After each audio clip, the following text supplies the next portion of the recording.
आज हम बात करेंगे बीपी, ब्लड प्रेशर। आपको पता होना चाहिए कि ब्लड प्रेशर का कोई बहुत महत्वपूर्ण रीजन नहीं होता है। क्या ऐसा है आज की, आप जानते हैं दिनचर्या इतनी ज्यादा डिस्टर्ब हो चुकी है जिसकी वजह से लोग बहुत ज्यादा, जैसे उनको 6-7 घंटे सोना चाहिए, जो सोते नहीं है, जिसकी वजह से उनका बीपी जो है शूट कर जाता है। आपको पता होना चाहिए कि एक नॉर्मल बीपी, सिस्टोल और डायस्टोल 120/80 होता है। ये एक नॉर्मल स्वस्थ व्यक्ति का होता है और 72 टाइम्स जो है उसकी हार्ट बीट होती है। लेकिन जब इससे ज्यादा 120 से ज्यादा आपका इंक्रीज कर जाता है सिस्टोल और डायस्टोल, आपका 80 से 90 तक चला जाता है, तो आप कहते हैं कि अब किसी का बीपी जो है वो शूट हो रहा है, बढ़ रहा है। इसको हमें कैसे मैनेज करना चाहिए और क्या रीजंस हैं? कभी कभी क्या होते हैं, कुछ जेनेटिक रीजंस होते हैं। हमारी फैमिली हिस्ट्री में अगर ऐसा हो रहा है तो हमें भी ऐसी होने की संभावनाएं हो जाती। आप जानते हैं जो आर्टरीज और वेन्स में हमारे जो ब्लड का फ्लो है वो नॉर्मल एक रेट जो बताया गया है कि 120/80 है, उससे जब ज्यादा होने लगता है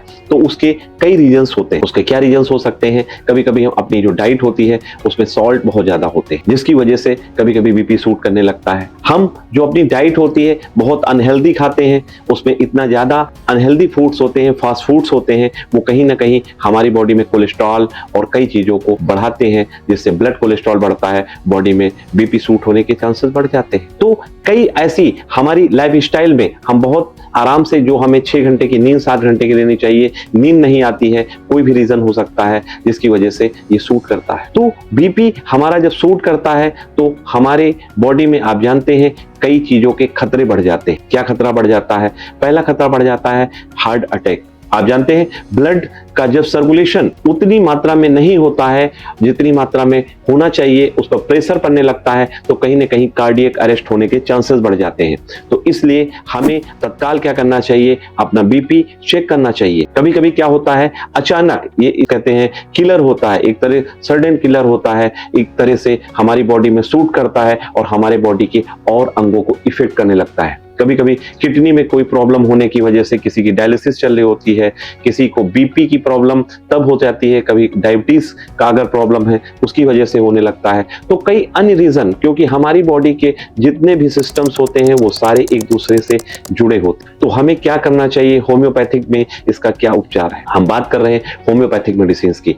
होम्योपैथिक में ऐसी नायाब मेडिसिन हैं जिनको आप लेके अपने बीपी को सही कर सकते हैं हमेशा के लिए। रोल्फिया सर्पेंटाइना क्यूब बहुत अच्छी मेडिसिन होती है। मदर टिंचर, इसको आपको 10 ड्रॉप्स सुबह दोपहर शाम ले सकते हैं।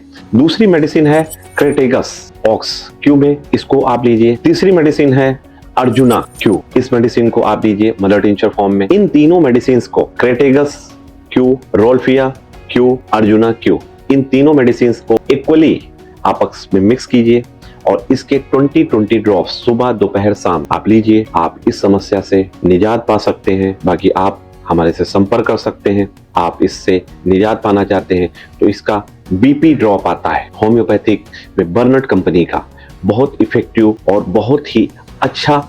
कभी कभी क्या होते हैं, अगर हार्ट कमजोर होने लगता है तो आपको इसका बूस्टअप ड्रॉप आता है, उस बूस्टअप ड्रॉप को लेकर बर्नट कंपनी का उसके इस्तेमाल कर सकते हैं। कार्डियो बूस्ट के नाम से आता है, वो आपको इतना बूस्टअप करेगा और मजबूत करता है कार्डियक मसल्स को, जिसे आप इस्तेमाल कर सकते हैं 20 ड्रॉप सुबह दोपहर शाम। धन्यवाद, नमस्कार। हमारे साथ बने रहिए ऐसे ही वीडियो और ऐसे ही जानकारी के लिए।